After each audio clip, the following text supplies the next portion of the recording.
What up? My name is Wayne Long. I'm a business major at Clark Atlanta University with a concentration in marketing. I am from San Francisco, California, coming from Berkeley area. Went to Berkeley High, my high school. Growing up, I've been in foster care ever since I can remember. I've been in foster care since I was like 5 months old. So there wasn't really a time I can remember not being in foster care. From what I was told, the reason why I was in foster care, when I was born with more than one drug in my system, so that caused suspicion on my parents, but you know how that is. But growing up, my mom was a big drug dealer. My dad was too, but I didn't really see much of my dad. My dad was in and out of jail pretty much my whole life. My dad went to jail probably when I was like 4 or 5 years old, and I didn't see him probably until I was at least like in my teen.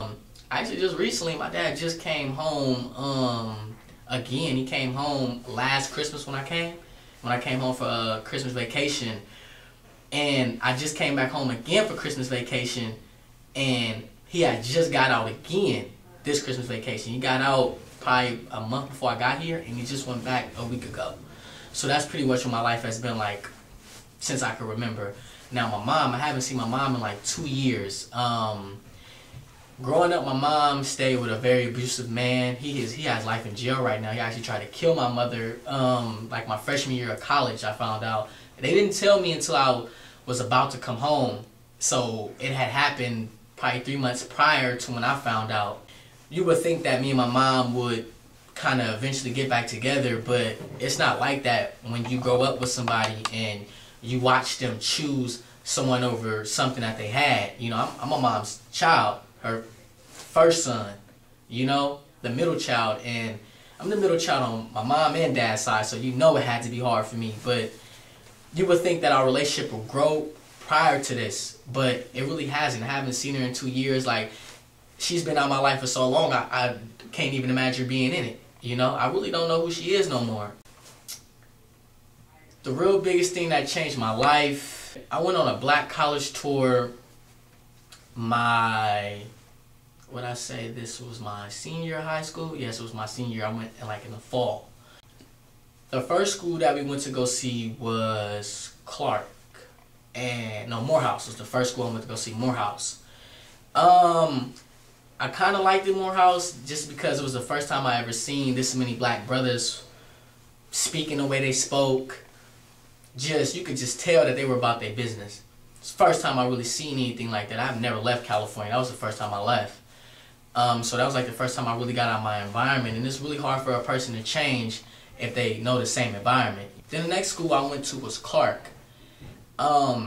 Clark, I instantly fell in love with the campus. It was a beautiful campus. Morehouse campus was beautiful, but I fell in love with the people on Clark's campus. The people were down to earth, just like me. I could tell that they was faced with adversity, but they striving to be better, and I want to be around something that's similar to me so I can grow from, you know, and be my own person. I met a mission counselor named Nicholas Boyd that works in the admissions office at Clark Atlanta University, and he was giving his presentation, and he was about to give us a tour. But he also had some admissions ambassadors there. They're like students that give tours too. So he actually sent the students out to give the tour to the group that I came with Carl Ray. And but before he sent the students out to give the tour, I walked up on him, and I was just like, I was really interested in what he had to say. You know, I felt like I can relate to him in a way. You know, when he was explaining how he grew up and whatnot, I kind of related to him, and I instantly kind of reached out to him and told him, like, you know, I fell in love with the campus ever since I saw it, and I really want to be here, and I really want to make this a place where I can become a man and grow and learn, you know, and learn from, you know. And he understood where I was coming from, and he actually gave me a private tour of the university. And the whole time he's giving me a tour, I'm kind of just telling him how life has always been a challenge, how life has always been hard for me, and I just wanted to finally get better. I want to do something better than what I see. So I went back home, back to my ordinary life. All I could remember was the promenade, and the promenade is a long strip on Clark Atlanta's campus where all the kids kick it, you know. That's all I could really remember. I could just remember seeing all of these faces light up when they saw us come through, and I could just remember the people and just the sun. I could remember the weather, and it stuck to me. And when I did anything from that point Ford, it was never as good because I seen Clark. So when I wake up in my everyday area and I go do things that I would do in my normal day life, it wasn't fun to me no more after seeing Clark. It wasn't fun after meeting people who was about something, about having something, about wanting something out of life. It wasn't the same for me. But you know how it is. I'm back in my old neighborhood. I'm living the same life that I lived before I left.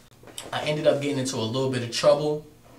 Graduation was coming up, and you know, coming from a house of 4 bedrooms with 10 people staying in it, I wanted to look a certain way during graduation. I wanted to feel a certain way, and I knew that these people couldn't help me. So I wanted to help myself, and I ended up getting into a little bit of trouble. I ended up going to Santa Rita County Jail, one of the worst county jails California has to offer. I sat there for almost 3 weeks. But the whole 3 weeks I was in there, only thing I could think about was Clark. Clark. I didn't care what my granny thought. I didn't care what nobody thought. My school, I didn't even care. All I really thought about was Clark and this opportunity that I might possibly give up if I don't straighten up. Make a long story short, I ended up getting out of county jail the same day as my graduation at 5 o'clock in the morning. Graduation rehearsal was at 10 o'clock. I got there an hour late, got there at 11 o'clock. My whole class, graduating class, was so surprised to see me. Everybody showed me so much love. I can honestly say graduating high school probably wouldn't have felt that good if I didn't go to jail. It would have just been another regular, ordinary day for me. But just feeling like all the work that you put forth was about to be taken away from you taught me a huge lesson. And it really made me appreciate everything God has given me, everything I just wanted to become. It really made me appreciate life a little bit more.